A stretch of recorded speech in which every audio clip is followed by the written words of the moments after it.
How many times have you tried to convince yourself that a relationship should work, even though deep down you knew it was held together with duct tape and wishful thinking?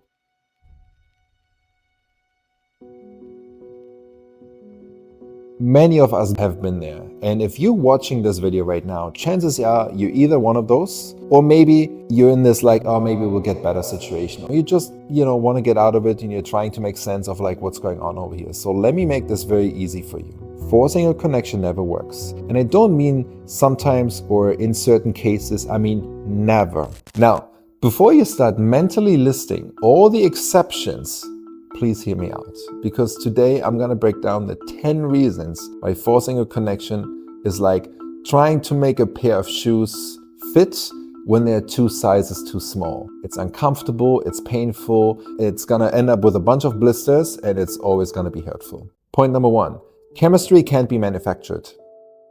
You can't make yourself feel something that isn't there. No matter how many romantic dates, deep conversations, steamy nights you throw at it, real chemistry, it needs to flow. It's easy. If you're constantly trying to force a spark, you're better off admitting it's just not there.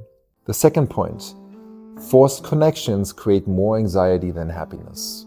When something is right, it feels right. But when you're forcing it, you're constantly second guessing, you're analyzing, you're overthinking, like every little thing. Do they like me enough?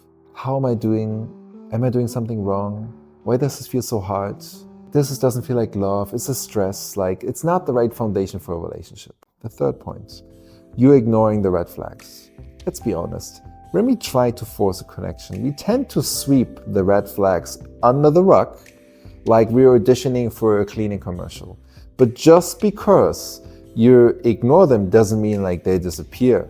If you have to convince yourself they're not there or they're not that bad, they're probably as bad as you feel them and as you interpret them.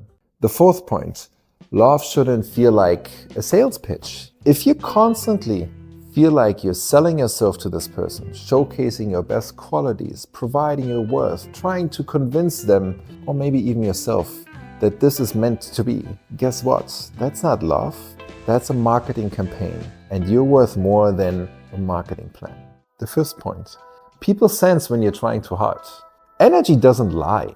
When you're forcing something, the other person feels it. They may not say it outright, but on some level, they sense the pressure, the neediness. And let's be real, desperation is really not sexy. Confidence, ease, natural connection, that's what's really attractive. Number 6, you're settling for potential, not reality. One of the biggest traps we fall into in dating is someone's potential. We think something like, well, if they just worked on this, or once they realize how great I am, they will change. Nope. People are who they are. Love is about accepting someone as they are, not wanting them one day to be someone that they're not because we want to see another version of them in our head. Point number 7, the right relationship doesn't drain you. Have you ever noticed how some relationships make you feel really light, while others feel like they're carrying an emotional backpack full of bricks, and it's so exhausting and draining? You spend more time trying to fix it than actually enjoying it. A real connection, it fuels you, it doesn't deplete you. Point number 8, you deserve mutual effort, not a one-sided chasing.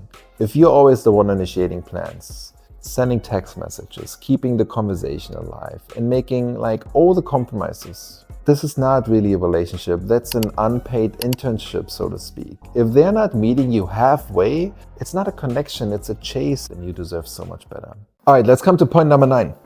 Forcing it blocks you from actually what's really meant for you. Every minute you spend trying to make the wrong relationship work is a minute you're not available for the right one. Think about that. The love that's meant for you will require some space, and it won't require a lot of struggle. So if you're busy forcing to something, maybe it's time to really look into that. And then we have point number 10. Love should feel like a home instead of a battlefield. At the end of the day, love should feel safe, comforting, like home.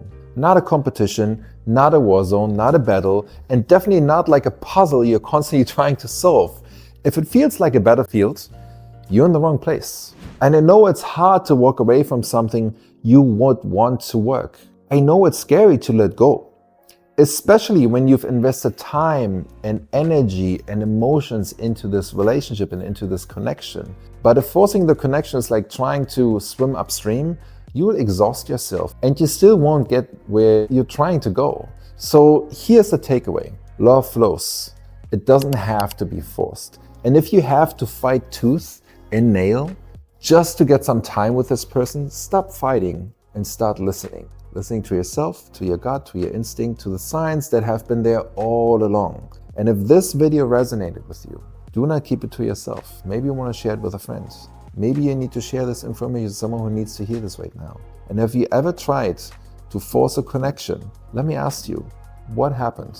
What happened if you tried to force a connection that wasn't really working? How long did it take you until you actually realized and came to this conclusion, oh my God, this is really not working? From the moment you actually realized to the moment when you first kind of ignored the signs, how long did it take? Drop it in the comments below. I would love to hear your thoughts and your experiences on all of this. Subscribe to this channel, like this video if you really liked it, and there's more videos to come, and I'll see you on the next one.